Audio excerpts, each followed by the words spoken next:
السلام عليكم، يا رب تكونوا بخير دايما.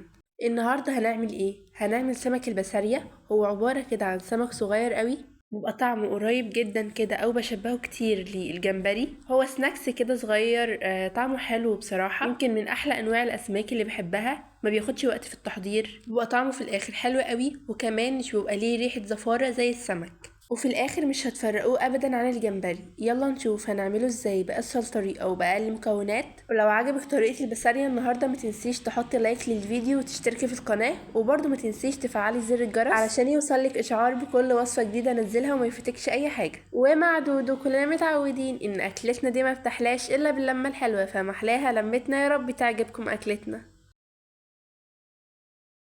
اول حاجه معايا سمك البسارية، هنا بتستخدمي الكميه اللي انت محتاجاها، بس انا هنا مستخدمه كيلو.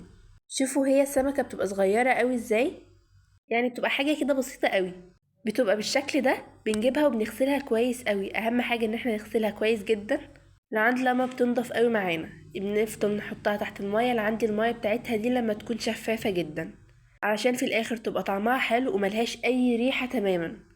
تمام، يبقى احنا كده غسلناها كويس قوي، دي اول مرحلة. تاني حاجة هنتبلها بقى، بنضيف ملح، والملح هنا حسب الرغبة، وكمان ما بنكترش في المرحلة دي لان هي لسه الكفر بتاعها هيتحط عليه ملح، وكمان في الاخر بترش عليها ملح كده. هنحط كمان فلفل اسود، شوية من الشطة، والشطة دي اختياري، وكزبرة، وطبعا السمك بيحب الكمون فهنضيف بقى كمون كتير، وكمان معلقة كبيرة كده من التوم المفروم هنضيفه عليها.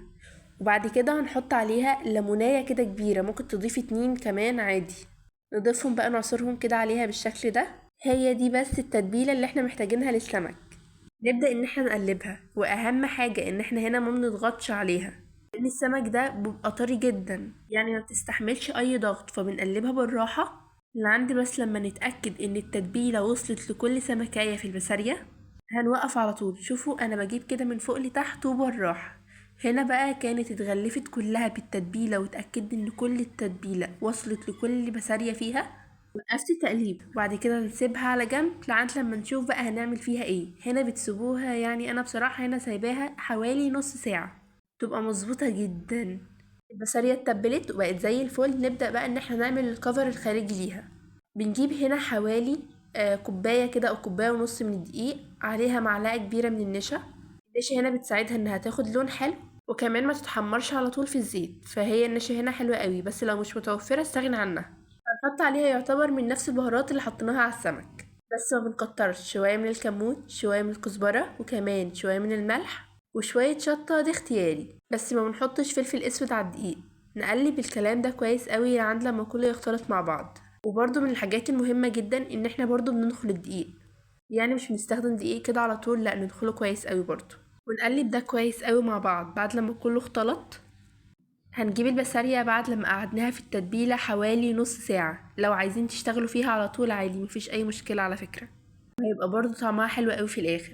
هنحط حبة كده بسيطة في الدقيق، ما بنكترش في الدقيق علشان ما تمسكش كده وتعجن في بعضها، لا هو حاجات بسيطة ونبدأ ان احنا نعمل. وزي ما قلت البسارية دي من انواع الاسماك اللي ما بتستحملش اي ضغط، فبنقلب فيها كده بالراحة وما بندوسش، يعني احنا بس بنتأكد ان الدقيق اتغلف عليها كلها. شوفوا من فوق لتحت كده لعند لما كلها تتغلف بالدقيق، واي مصفى هنبدأ ان احنا نهزها كده نخرج منها اي دقيق موجود، لان طبعا مش هنفضل نطلع واحدة بواحدة من الدقيق. نعمل بقى الكمية كلها بنفس الشكل ده، اهم حاجة ان احنا نفضي منها الدقيق كويس قوي، وبنكمل الكمية كلها. وهنا ما بنستناش الكمية اللي بنخلصها من الدقيق، بننزلها على طول في الزيت. عندنا الزيت غزير شوية، درجة حرارته عالية علشان السمك ينزل ياخد لون كده، هو ما بياخدش وقت كتير على النار ويطلع مقرمش وزي الفل.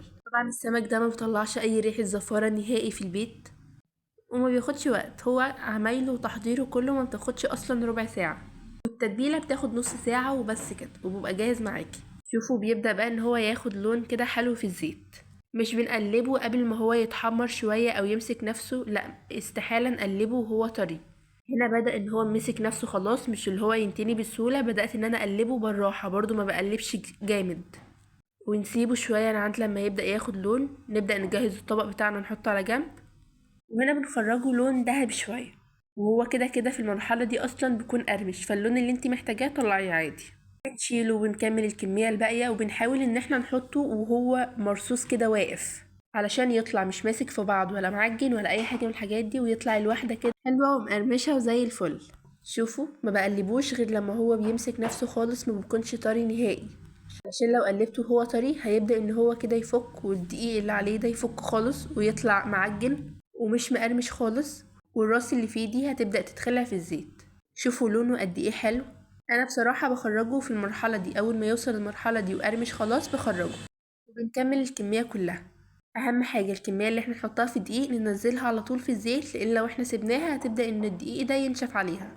شوفوا بقى ده شكله بعد لما احنا قليناه كله وبقى جاهز للتقديم. هو بيتاكل كده سناكس جنب اي حاجة، فبيبقى حلو قوي في الاخر. كمان بتحطوا عليه من التتبيلة اللي احنا عملناها، اللي هو نفس البهارات اللي احنا حطيناها بترشوها كده عليه من فوق، بيبقى حلو قوي. بس انا في الوقت ده بصراحة لما جيت حطيتها الكاميرا قطعت.